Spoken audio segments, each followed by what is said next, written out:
Friends எல்லாருக்கும் வணக்கம். Welcome to Sai Kavin kitchen. நம்ம சேனல் வரைக்கும் சப்ஸ்கிரைப் பண்ணலாம், மறக்காம சப்ஸ்கிரைப் பண்ணிக்கோங்க. கூடவே இருக்க பெல் பட்டனை கிளிக் பண்ணி ஆல்ங்கிற ஆப்ஷனையும் செலக்ட் பண்ணிக்கோங்க.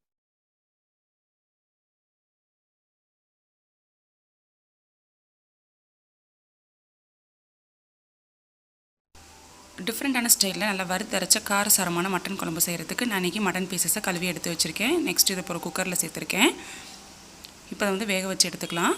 வேக வைக்கிறதுக்கு 1/2 ஸ்பூன் இஞ்சி பூண்டு விழுது சேர்த்துக்கிறேன். அடுத்ததாக ஃப்ரெஷ்ஷாக ஒரு கொத்து கருவேப்பிலை ஆட் பண்ணிக்கலாம். கூடவே ஒரு 1/4 ஸ்பூன் அளவு மஞ்சத்தூள், தேவையான அளவு உப்பு, மட்டன் வேகிறதுக்கு தேவையான அளவு தண்ணி சேர்த்துட்டு இப்போ மூடி போட்டு 4 அல்லது 5 விசில் வேக வச்சு எடுத்துடலாம். நான் யூஸ்வலாக வந்து 4 அல்லது 5 விசில் வைப்பேன். இப்போ பாருங்கள், மட்டன் வந்து நல்லா வெந்துருச்சு. வறுத்தரைச்ச மட்டன் குழம்பு செய்கிறதுக்கு எனக்கு 2 ஸ்பூன் அளவு ஃப்ரெஷ்ஷான கொத்தமல்லி விதை எடுத்து வச்சுருக்கேன். அதாவது தனியாக எடுத்து வச்சுருக்கேன். இதுதான் அந்த குழம்புக்கு நல்ல ஒரு ஃப்ளேவரும் கலரும் கொடுக்கும். கூடவே பார்த்திங்க அப்படின்னா ஒரு பிரியாணி இலை, 2 துண்டு பட்டை, கொஞ்சமாக கல்பாசி, 3 கிராம்பு, ஒரு ஏலக்காய் எடுத்து வச்சுருக்கேன். இப்போ இது இல்லாமல் பார்த்திங்க அப்படின்னா 1/2 ஸ்பூன் சோம்பு, 1/2 ஸ்பூன் சீரகம், 1/2 ஸ்பூன் மிளகு, கூடவே பார்த்திங்க அப்படின்னா வரமிளகாவில் வந்து 2 வரமிளகாய் சாதா வரமிளகாயும், ஒரு 3-4 வரமிளகாய் வந்து காஷ்மீரி வரமிளகாயும் எடுத்திருக்கேன். இது பார்த்திங்க அப்படின்னா காஷ்மீரி மிளகாயில் காரம் இருக்காது, அதனால் அதை எடுத்திருக்கேன். இப்போ இது எல்லாத்தையும் நம்ம என்ன பண்ணிக்கலாம் அப்படின்னா ரோஸ்ட் பண்ணி எடுத்துகிட்டு வந்துடலாம்.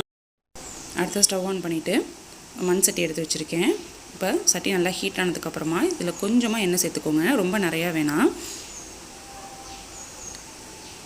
1 ஸ்பூன் போல் எண்ணெய் போதும்.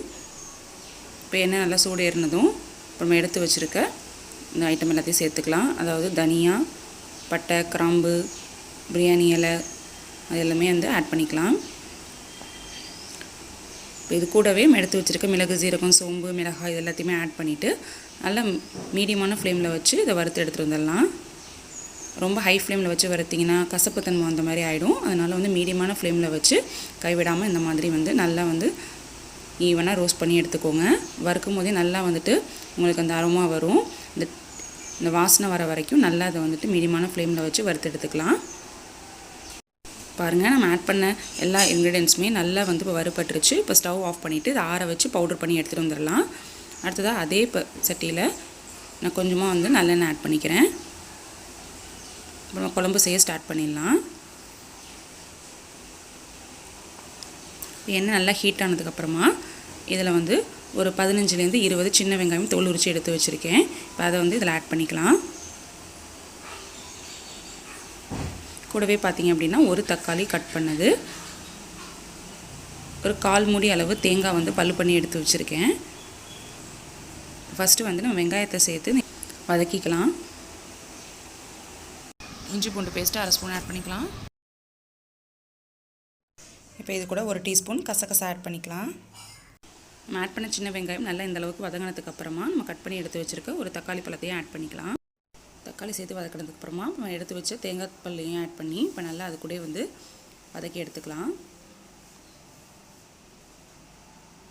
இப்போ இந்த வெங்காயம், தக்காளி, தேங்காய் இது எல்லாமே வந்துட்டு நல்லா வதங்கி வரட்டும். பாருங்கள், நம்ம ஏற்கனவே வந்து ரோஸ்ட் பண்ணி எடுத்து வச்ச இந்த பொருள் எல்லாமே வந்துட்டு இப்போ நல்லா ஆறிடுச்சு. இதெல்லாம் மிக்ஸி ஜாரில் சேர்த்து குறப்பாக இந்த அளவுக்கு நான் வந்து அரைச்சி எடுத்துகிட்டு வந்துட்டேன். பாருங்கள், கலரே வந்து இவ்வளோ சூப்பராக இருக்குன்னு. இந்த குழம்பு செய்கிறதுக்கு ஃப்ரெஷ்ஷாக அந்த மாதிரி வதக்கி அரைச்சி செஞ்சிங்கன்னா தான் நல்லாயிருக்கும். இப்போ பாருங்கள், மீன்வாயில் நம்ம வதக்கி வச்சுட்டு இருந்த அந்த வெங்காயம், தக்காளி இது எல்லாமே வந்துட்டு நல்லா வந்து இப்போ சுருண்டு வதங்கி வந்துருச்சு. இப்போ மிக்ஸி ஜாருக்கு ஆறினதுக்கப்புறம் மாற்றி இதையும் வந்துட்டு நம்ம பேஸ்ட்டாக அரைச்சி எடுத்துகிட்டு வந்துடலாம். கொஞ்சமாக தண்ணி சேர்த்து இந்த மாதிரி வந்து அரைச்சி எடுத்துக்கோங்க. இப்போ நம்ம குழம்பு தாளிக்க ஸ்டார்ட் பண்ணிடலாம். அதுக்கு ஸ்டவ் ஆன் பண்ணிவிட்டு அதே பாத்திரத்தில் தேவையான அளவு எண்ணெய் சேர்த்துக்கோங்க. எண்ணெய் நல்லா ஹீட் ஆனதும் இதில் கட் பண்ணி வச்சுருக்க அரை பெரிய வெங்காயத்தை சேர்த்துக்கலாம். கூடவே ஃப்ரெஷ்ஷான ஒரு கொத்து கருவேப்பிலை ஆட் பண்ணிக்கோங்க. இப்போ ரெண்டுத்தையும் வந்துட்டு நல்லா வதக்கிக்கலாம்.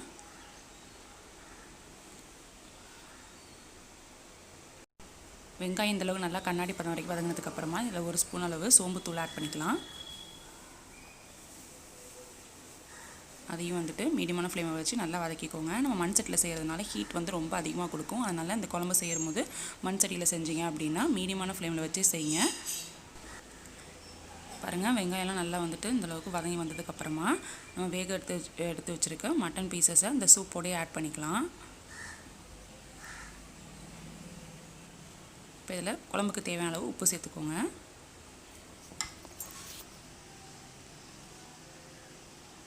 இப்போ அடுத்ததாக நம்ம வதக்கி அரைச்சி எடுத்து வச்சு வெங்காயம், தக்காளி, தேங்காய் இந்த பேஸ்ட்டை வந்துட்டு ஆட் பண்ணிவிட்டு மிக்ஸி ஜார் அலசின தண்ணியும் இதில் ஆட் பண்ணிக்கிறேன். நீங்கள் குழம்பு எந்த அளவு கன்சிஸ்டன்சியில் வேணும்னு நினைக்கிறீங்களோ அந்தளவு தண்ணி ஆட் பண்ணிக்கோங்க.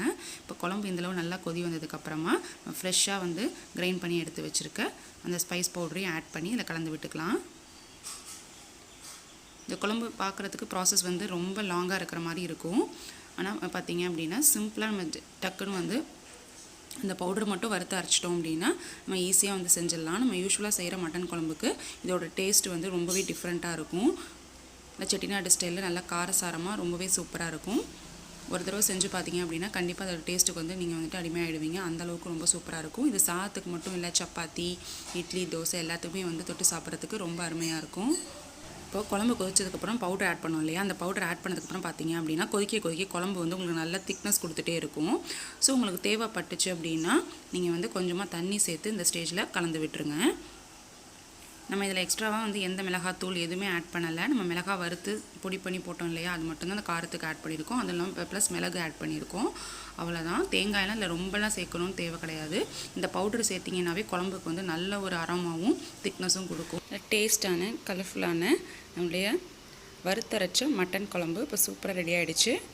இப்போ இதுக்கு மேலே ஃப்ரெஷ்ஷான கொத்தமல்லி தழை தூவி இறக்கிடலாம். ஃப்ரெண்ட்ஸ், மறக்காமல் நீங்களும் இந்த ரெசிபியை உங்கள் வீட்டில் ட்ரை பண்ணி பாருங்கள். ட்ரை பண்ணி பார்த்துட்டு டேஸ்ட் எப்படி இருந்துச்சுன்னு கமெண்ட் செக்ஷனில் கமெண்ட் பண்ணி. நம்ம சேனலில் நான் ஆல்ரெடி அப்லோட் பண்ண நிறைய நான்வெஜ் ரெசிபிஸ் அண்ட் குழம்பு வெரைட்டிஸோட லிங்க் வந்துட்டு நான் கீழே டிஸ்கிரிப்ஷன் பாக்ஸ்லேயும் என் ஸ்க்ரீன்லேயும் தரேன். வேணுங்கிறவங்க என் ஸ்க்ரீனில் கிளிக் பண்ணி பார்த்துக்கோங்க. கூடவே டிஸ்கிரிப்ஷன் பாக்ஸ்லேயும் லிங்க்கையும் கிளிக் பண்ணி பார்த்துக்கோங்க. இந்த ரெசிபி உங்களுக்கு பிடிச்சிச்சுன்னா மறக்காமல் லைக் பண்ணுங்கள், ஷேர் பண்ணுங்கள். நம்ம சேனலை பார்த்து ஃபஸ்ட் டைம் பார்க்குறீங்கன்னா சப்ஸ்கிரைப் பண்ணி கூடவே இருக்க பெல் பட்டனையும் கிளிக் பண்ணிக்கோங்க. அப்போ தான் நான் போட்ட அனைத்து வீடியோ நோட்டிஃபிகேஷன் உடனுக்குடன் உங்கள் இன்பாக்ஸை தேடி வரும். மேலும் இது போன்ற நிறைய ரெசிபிஸ் உங்களுக்கு தான் வந்துட்டுருக்கு. அண்டில் தென் டேக் கேர், பாய்.